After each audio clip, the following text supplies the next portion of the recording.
Hey y'all, Brody Mode here. Welcome back to the channel. Today we are going to be reacting to Are You Falling for YouTubers' Sneaky Tricks? Now this is another Been a Minute video, highly recommended by everyone. Now I'm curious to see what this one is all about. I don't really know what the sneaky tricks are that YouTubers are doing. I am a YouTuber myself, and I try to stay out of the sneakiness, not trying to sneak up on anybody.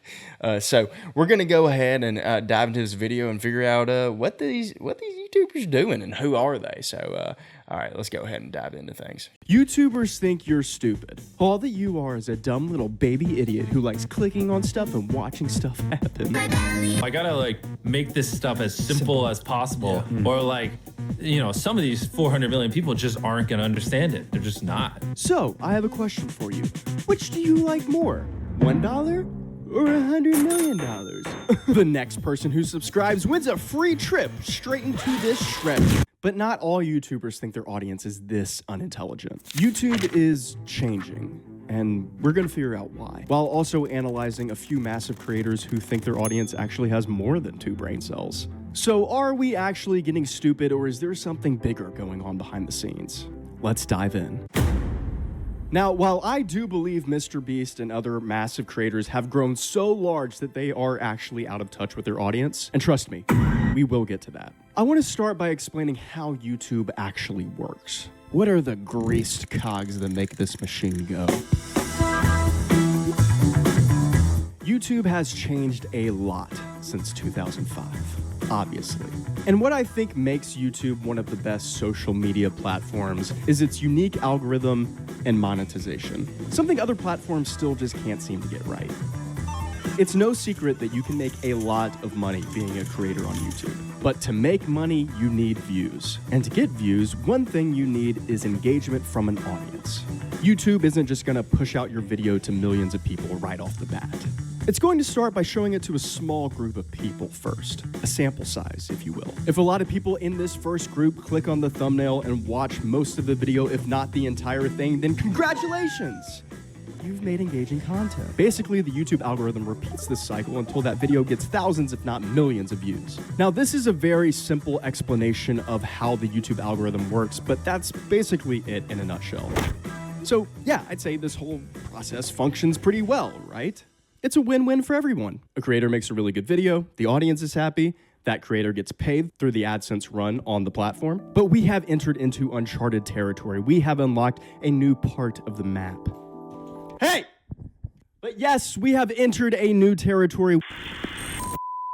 Dare I say, the pinnacle of content creation. Ladies and gentlemen, you've probably heard of late-stage capitalism, but let me introduce you to late-stage content. Now, if you are breathing and you're currently watching this video, which I sincerely hope you are, then you are a consumer of late-stage content. Gone are the days of Keyboard Cat or 2 teenagers making a parody song in their bedroom.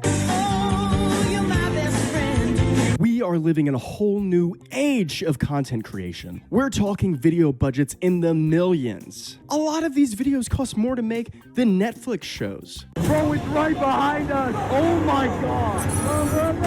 Run, please. What is up, you guys? Airrag here. Make sure to subscribe to the video, hit that notifications, and like for Mars. You could even argue that Netflix is copying YouTube videos.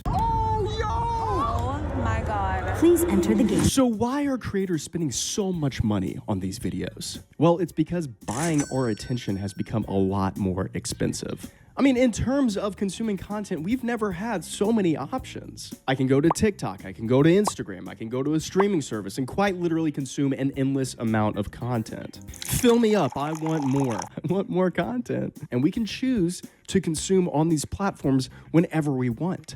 They're quite literally in the palm of our hand. In the palm of my hand. Now, not to make this sound too scary or negative, but to steal 537 million people's attention away for 25 minutes costs a lot of money. But to get millions of people out there to subscribe to your YouTube channel, your videos have to be pretty easy to understand and consume. I get it. But these large creators like MrBeast or Matthew Beam or Airrack are giving up a lot more than money to make these videos. So what is it? that they've given up. These videos are starting to feel less like entertainment and more like harnessing time away from an audience. Game theory actually does an amazing job of explaining this phenomena. Basically, for these creators to make long-form content and compete with short-form content like TikTok or Shorts or Reels, they have to be really engaging. They've had to implement a reward system every minute or so that tricks our tiny little monkey brains into staying tuned to see what happens next. So yeah, to successfully do this, you have to see your audience not as people who want to be entertained, but as little babies who can't focus on one thing for more than 60 seconds. كنا مليونيرا $10 مليون طبلز هي أو يجب أن أقول $10 مليون والذي بني. And yeah, they're right in implementing this strategy. It works. It's not exactly their fault. It's not your fault. But us humans love excess. And the YouTube algorithm knows we do. We like big stuff. We like shiny stuff. We like expensive stuff. It kind of makes us feel pretty good for a second. And this has become the current trend of massive creators on YouTube.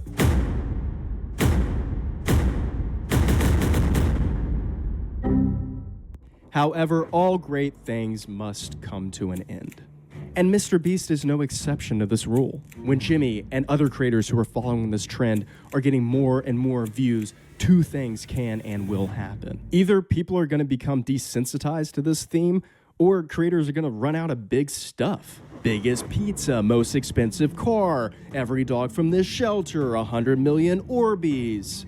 Big, more, every. This is simply not sustainable. I mean, if everything becomes big, then nothing will be. But not all successful YouTubers are falling in line to this trend of beastification. There are a lot of creators out there who aren't spending millions of dollars on a video or showing us a bunch of shiny stuff. They're simply taking a different approach to entertainment and yielding similar results. So who are these creators? Within the past 3 months, Sam Selleck has gained 1.7 million subscribers and shows no sign of slowing down. Why is this so important? Sam's approach to content creation is almost the complete opposite to the beastification approach. His videos are long, usually 50 minutes to an hour. There's hardly any editing. His thumbnails are just screenshots from the video with no text. And all of his titles are something along the lines of Fall Cut Day or Spring Bulk Day. So what the hell is going on? This doesn't make any sense. How is he getting so many views when he isn't following the rules of engagement on YouTube? Well, that's a fantastic question. Well, my dear friends, Sam has something a lot of massive YouTubers tremendously lack: authenticity. He's just being himself, recording his day and sharing what he's doing and what's on his mind. And people love it. I believe that Sam's growth is a direct result of people growing tired of this excess culture on the platform. This shows that audiences are yearning for something that represents the antithesis of what YouTube has recently become. The pendulum is swinging the opposite way, and this is a very welcomed and inevitable shift. Now, let me introduce you to another content creator. Eric Gronkfist, who was recently interviewed in a Yes Theory video. Eric lives in the middle of the woods and he likes building things. His videos rack up millions of views, and similar to Sam, all of his thumbnails are just screenshots from the video, and there's hardly any editing. There's this essence to his content that's so wholesome and relaxing.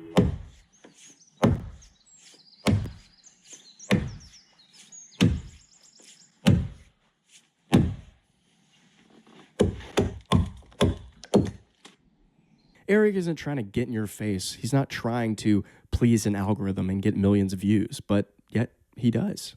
And there's one more creator I want to bring up. You can probably guess who it is. The Penny Man himself, Ryan Trahan. Howdy. I feel like Ryan can sometimes be lumped into these massive creators, but he's so different.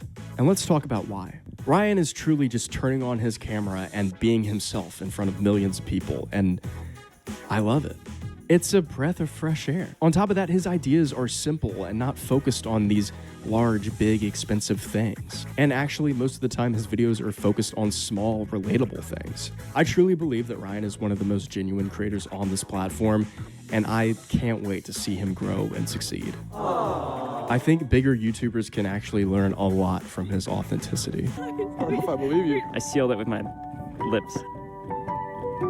It's very easy to argue that these creators are just in a different niche than MrBeast. And yeah, I do agree with that to an extent. But MrBeast, along with these other creators, are transcending the definition of a niche or niche or niche. They're no longer trying to appeal to a specific audience. They're trying to appeal to every single person on this flying rock in space. And there's only one way to do that. Dumbing down your content and hijacking our little baby brains so we keep watching more and more. These videos lack soul and creativity and leaves us feeling empty and wanting more. I believe that the whole idea of entertainment is striving to provide some type of sustenance for an audience. But watching MrBeast shred an entire Lamborghini is like eating a big bag of potato chips.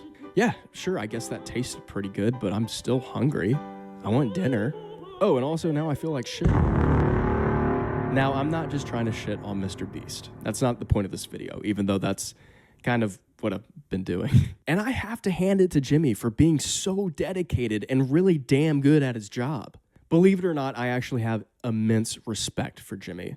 Not really through the content that he's made, but through Colin and Samir's 24 Hours with MrBeast. And why is that, you might ask? Because it was the first time I got to see him as a real person. I saw his struggles as a massive celebrity. I saw him truly care for his insanely large audience. I saw authenticity, something that I have never seen in one of his main channel videos. Pictures right there. So we're gonna have to move to merch. Why is there a merch store? Fuck the money. Well, I'm just saying, like, Get rid of it. Give it to him for free. I don't care. So have we really just evolved into consuming a form of entertainment that is unimaginative and vapid? The answer is yes, we have. But trends come and go, and people change. A large subscriber base is just an amalgamation of people who will like a certain thing today and can easily like something new tomorrow. The beastification of YouTube has risen, and like all great empires will fall. And I think we're starting to see the cracks form. Or you know what? I could be totally wrong, and in 5 years, Jimmy's gonna buy the moon and put it into a fucking shredder. And the scary thing is, I'm gonna watch it and probably love it. I know a lot of you watching this probably won't agree with everything I've said today, and that's totally fine. My goal in making this video is to start a conversation and share my perspective on the changing and Well, it was pretty cool, y'all. Really makes you think a lot about, you know, what YouTubers are doing to get views, and how some are just trying to trick you into watching things and wasting your time. So really appreciate it. Been a minute's takes there. Really great video. I'll link it down below if you want to go give it a like. And if you enjoyed my reaction to it, make sure to like this video, and we'll see you in the next one. All right, bye-bye now.